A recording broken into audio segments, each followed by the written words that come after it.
What's up, High and Logical? Gabe Baker here again. Welcome to Self Psychology number 2, the continuation of the first part. If you have not watched the first part, I do advise you to do so. It is a little bit of a quicker breakdown than what we are going to be talking about today. But today we're going to dig a little deeper into all the things that I was talking about in the first one. So keep your hands on the wheel. Make sure you're driving your own car while you're watching this, and we're going to get going. So I'm going to put the spotlight on me first for a little bit. So as I said in the first part, I got some trust issues. Thinking about this over the past 5 days since I've done that last video is that everybody's kind of got trust issues. I never realized it until somebody kind of told me like, yeah, everybody's kind of got trust issue, dude. And I'm like, oh, yeah, you're right. Everybody kind of does. Everybody has their little lack of trust in people and their self and so on and so forth. So as I said, the first video, that I do have trust issues in myself. It's not really as bad as what it used to be, and especially when I was younger, it was a pretty big of a mess because, you know, when you're young and you're kind of stupid, I mean, what happens? You have that sense of where you feel like you're not worthy, you're not deserving of people, you're not deserving of anything better than what you're given. That's not true. I know for myself that I am worthy of everything that I want. I know for myself that I see my own value, even if people aren't going to tell me my own value, because I see it. Now, my lack of trust issues could span from anything. I mean, literally anything. It could be just because of how my parents didn't have trust in each other. It could have just been just basics about of how I see other people not trusting each other, so therefore I think that I don't have to trust anybody. And, you know, when kids in school are constantly bashing each other, one another, you know, there's going to be some lack of trust issues there because people like popularity and all that other bullshit that doesn't really matter. Once you get out of school, it doesn't matter. I'm going to tell you that right now. If you don't know that, if you do know that, then hey, everybody's, you know, building at the same rate. That is how it works.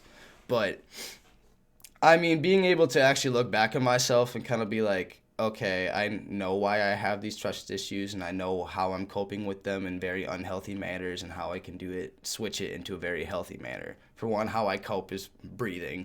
Breathing techniques kind of do help a lot. In and out, in with the new, out with the old. That's what I keep trying to tell myself, and that's what I tell myself every day, that yesterday was not today, and my past is not today. None of that defines of what today is. It's what you make of today. That's how I've been able to cope with my own issues, is being able to tell myself that everything's going to be all right.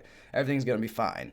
I myself have been able to trust more into what the universe gives me, how it's going to unfold, and all these other things, just because that being able to kind of have a sense of trust when I have no sense of trust is definitely something that I've been opened up to. I've been more prone to being able just to kind of accept what has been given in front of me and make sure that I just build off of that more in a healthy manner than thinking that I can't. Oh, I give up. I'm not going to do that anymore. No, that's too easy. We don't do that here. We don't just give up in the snap of a finger thinking that everything's just going to go downhill. No, that's not how it works. I've been making sure that I tell myself that it's just because one thing that doesn't go my way isn't going to be the end of the world. So having trust in myself and my own abilities has definitely been really good at me being prone to be open about that I can do anything I want and nobody can fucking tell me otherwise. But that's the energy that I got today. That aggressive energy is definitely on the table, but I'm making sure that I keep it level and stable, that it's not gonna teeter-totter. The scales are not gonna be balanced. But so for my learning about all of these now, you know, now I just have the most trust in myself that I've had in years probably, which I've said in my late night thoughts too, is that it's like my faith has just been through the roof. But continuing on from me, so when I mean talking about your own car, driving your own car, that is your sense of self, your sense of how you think physically, how you feel physically, how you think mentally, spiritually, how you communicate with people, healthy communication and reasoning and logic, you know, how your moods are, if you're feeling down, are you keeping yourself down, or if you're feeling up, are you actually keeping yourself up, or are you driving yourself into the ground? So having to make sure that you keep your car stable is probably the most beneficial things that you can really need to do for yourself on a day-to-day basis. That is definitely true. So I have a little chart here. I'm just going to put that right there. You know, physical, spiritual, feeling, moods, family, friends, thinking, reasoning, work, school. Everything I said. That is your emphasis of that. Nobody drives this car You drive this car. You don't drive somebody else's car for how they think mentally, how they look physically, what they think is spiritually good for them, and so on and so forth, because you're causing yourself too much stress having to think about what other people think, that you're not thinking about how you can keep your car stable, ready to drive, constantly full on the gas, making sure that you're not putting the pedal to the metal and just hoping to God that you're not going to crash. But this has been the big aspect that has definitely been keeping me aligned with myself, is making sure that my car is stable, always ready to drive. It's gonna take me where I need to go. That's the deeper aspect of the car that I wanted people to kind of get across. Focus on yourself. That is definitely the big thing that I'm trying to say about that. But know how to be able to give and not give too much. We'll get to that part a little later. But so the healthy communication is the second thing that we're going to talk about. That obviously involves with how you talk to people, how you talk to yourself. Being able to talk to yourself healthily is a very big thing that people need to do. As I said, when you're up, are you keeping yourself up, or are you driving yourself into the ground? When you're down, are you keeping yourself down by saying that you're not worthy, that you're not deserving of anything that you want? If that's really the case, then you need to be able to figure out how to dig yourself out of those holes. Not everybody's the same. I'm not saying that once you watch this, you're going to know instantly how to do it. I'm not telling people that they need to know how to do that off an instantaneous just thought. It does take time. These things take time. And especially for myself, for healthy communication, being able to tell myself these things is definitely something that has been helping me be able to progress and move forward. Because that's all I want to do for myself, is be better every day. I'm not going to let my past of stupid things that have happened, of things that I've done as a little miscreant shithead of a kid. No, none of that stuff is going to define me about who I am now, because I'm trying to be better than that. Move forward. We don't stay in the past. We're moving forward. Like Meet the Robinsons, right? Keep moving forward. That's the logo right there. I can see it right now, right as I'm looking into my camera. But everybody kind of goes through the same things, though. They go through the same process, just with different situations. And so when you're kind of thinking about yourself, about how you're healthily dealing with your own communication, is that it's like people do go through the same process. They know that the whole breakdown, they know how to maybe execute it, but when they're trying to execute it, it doesn't click in their head right away. And that's okay. People need to be able to take their time. You don't have to feel like you need to rush yourself. I feel that all the time. I'm constantly feeling like I need to rush myself all the time, that I need to get all these things done, that if I don't do it today, that it's going to define of what I'm going to do tomorrow, and then it's just going to keep piling and piling and piling and piling. So being able to healthily communicate with myself that I need to slow down, not think so fast, definitely not talk so fast, even though I get really excited like a dog. But that's just how I've been able to kind of see that with myself, is that everybody kind of goes through the same things. It's just different situations. And so what I mean for that is that it's like, people have their own sense of denial. People have their own sense of preoccupation, where they feel like they're powerless, how they isolate themselves, blackouts, how much they tolerate. Are they kind of having a progressive way of thinking about it? Are they not? Do you feel shame that you're doing these things, or do you not feel shame? Being able to healthily communicate with yourself for that is key.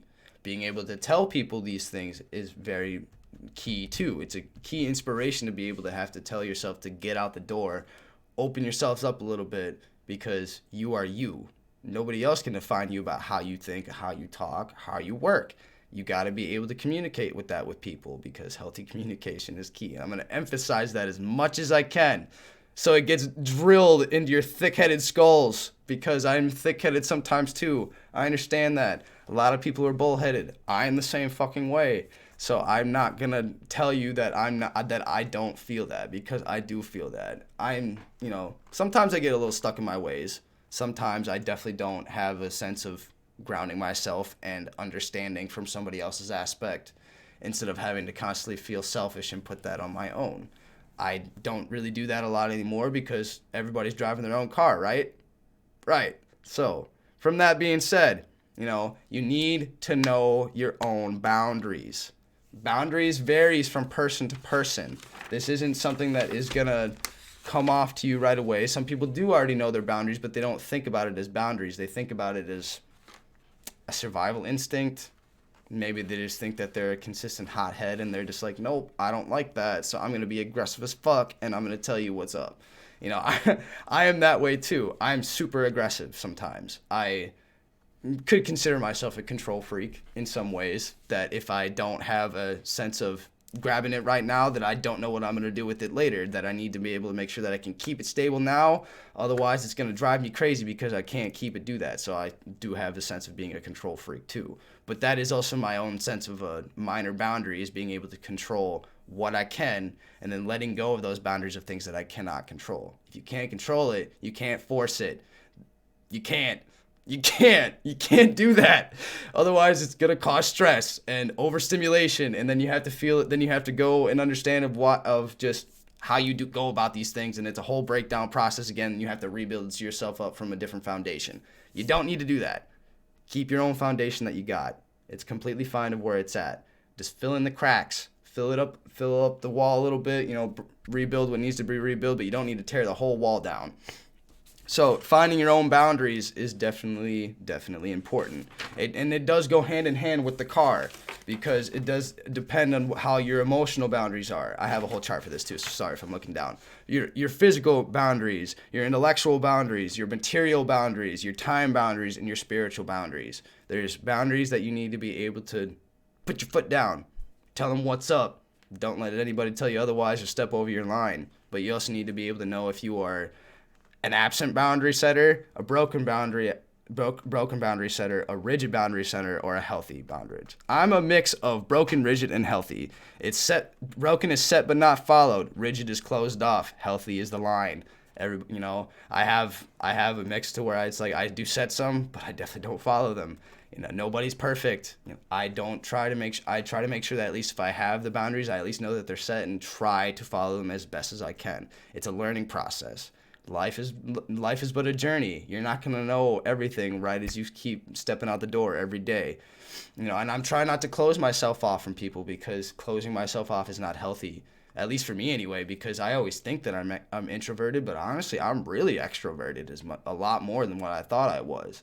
But so me having to constantly tell myself that I'm actually a lot more talkative and being prone to be able to be open, I use that to my advantage. Because YouTube, for example, I don't tell people what they need to do. These are guidelines. It's not a set rule book that I'm trying to tell people that you need to follow these rules, otherwise you might go crazy. It doesn't work like that. No.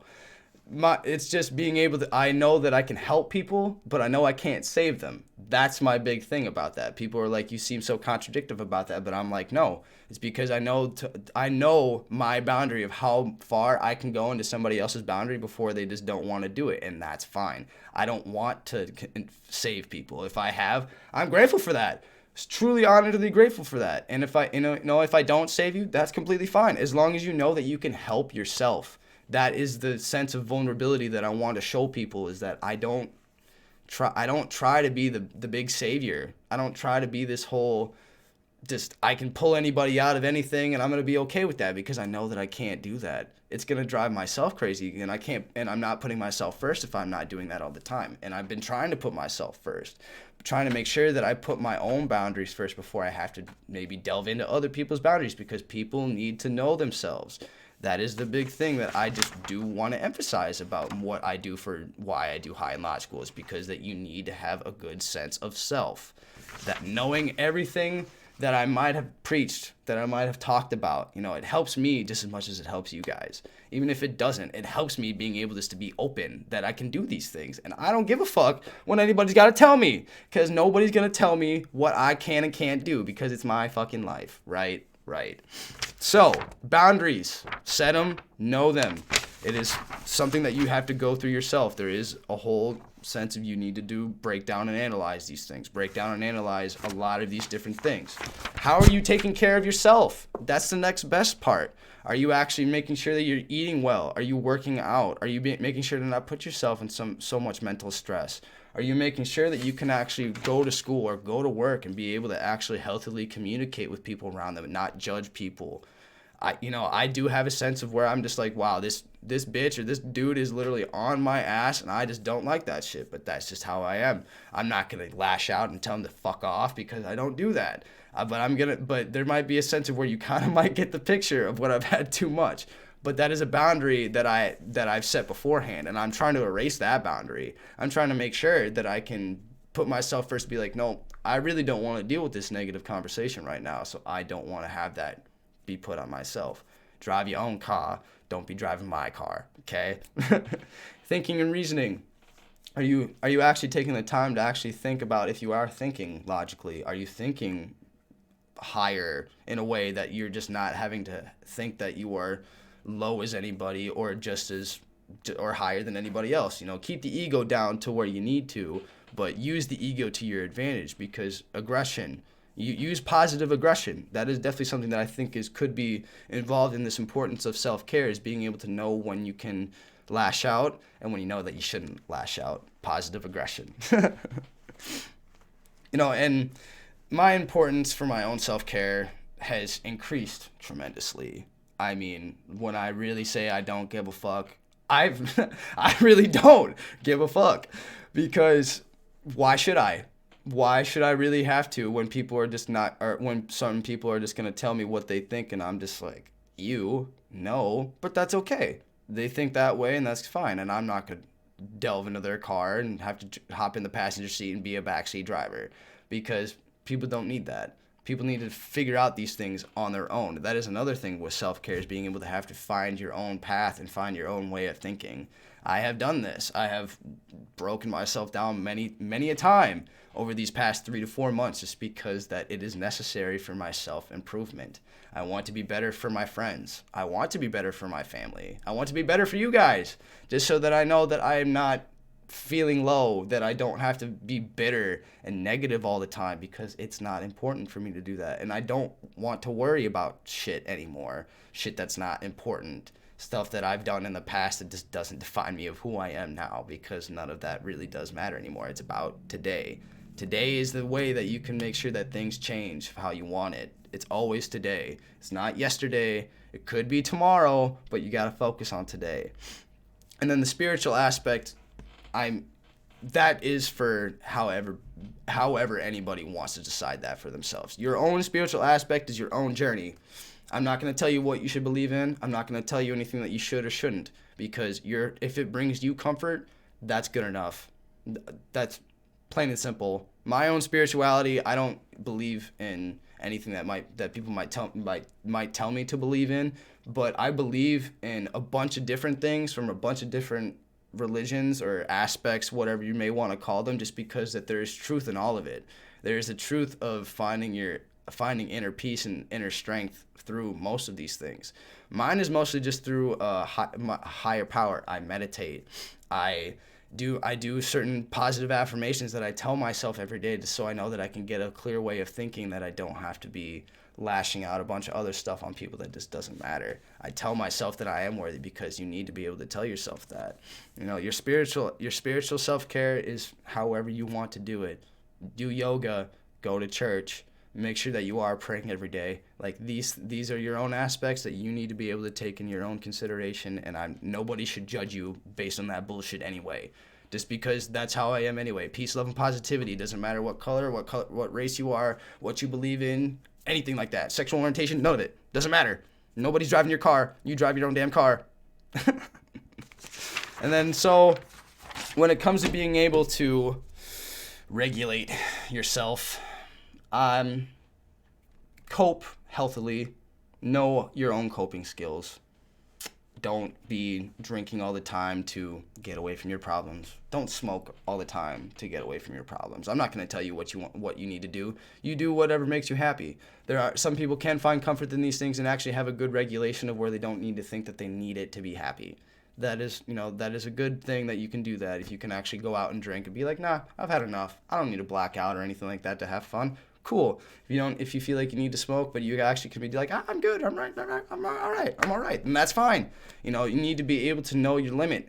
Don't push your limits, because you need to be able to also be in a very clerical mind state to be able to analyze your own inner emotions in a non in a sober manner. Let's go with that. In a sober manner. Sober, just because that sober would be a good way to emphasize that. To be able to have to regulate your own dopamine levels is pretty crucial. I mean, there's many a way that you can do that, but when you are using something that maybe has to be what you would consider that is how you cope, it doesn't help you cope.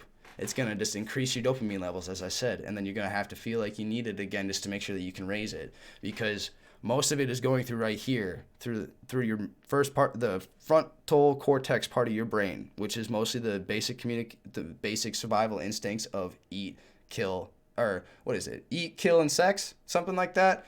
But then, so then you move back, then our consciousness of our human brains open up a little bit more, and then you have the back part. There was a whole thing that I learned about this. I can't remember a lot of the scientific names, but that's okay. But usually when you're coping with unhealthy manners, it goes from here all the way to the back. It skips the middle section. Your body doesn't know how to properly regulate it. So then you feel like you have that need to be able just to grab these things or lash out in an unhealthy manner, put yourself down, because that is your coping skill. Like it'll make that'll increase it or help you not feel shitty, or it might just help you feel shitty just because you want to feel shitty. It's a it is an aspect anyway, that it is a very odd thing to have to really think about how you go through it, is just pretty much having to regulate your own emotions without having something to think that you can do that. Breathing, that's how I cope. It is exactly how I cope. Being able to actually breathe in for 3 seconds, hold it, and then let out for 3 seconds. That's how I cope nowadays. Being able to tell myself in my brain that I'm thinking of a shitty situation, it's gonna go downhill, and I mentally tell myself stop, and instantly I do. And then I'm like, what are you doing? Why are you doing this? How can I make sure that I don't do this again? That's how I cope. It's kind of pretty much telling my own brain to fuck off so that I can actually have a good sense of self, so that I'm like, all right, this guy's taking the wheel and you're in the back seat now. You're not driving anymore. That's at least how I've been able to interpret that for myself, is just, know how to be able to control yourself. Self-control. That is part of the self-care, I would say, too, is that have self-care and also have self-control. Let's see here. What's the last part here? Last part is, embrace change. What if you aren't going to change? How can you feel like you're going to? If that makes any sense. You need to be able to embrace yourself for who you are now. Like I said, don't let your past define you. Your past does not define you at all. Anything that you did 5 seconds ago could probably not impede of what you're doing 5 seconds later. 5 days prior doesn't mean it's going to do anything for you 5 days down the road. I would definitely say try not to delve too far into the future, because then you're going to also kind of send yourself a little bit of an overstimulus overload, and then you're going to be constantly overthinking. I do overthink. It's not something that I think that is really fairly new for people to have to know about me, is that I do overthink a lot. But I've been able to overthink in a more now manner instead of overthinking in a future or past manner, if some people do kind of relate it for how I do that, because it's, what's the point if you can't ever try to fix anything right now? Accept yourself. Who are you today? Don't accept your past. That doesn't define you. Only what you can do today does define you of what you can do for yourself in the future, as I said in the very first video. So with that being said, I hope you guys had a good sense of digging a little deeper into the whole self-psychology. This definitely was really fun for me to do, just because that it was something that kind of fell on my lap, and I feel like I needed to be able to share this a little bit, because this is some really good information that people need to know. If you don't agree with me, fuck off. And I mean that with as much love as I can. Literally just fuck off. But otherwise, like, comment, subscribe, share. I hope you guys have a wonderful, wonderful day. Peace, love, and positivity.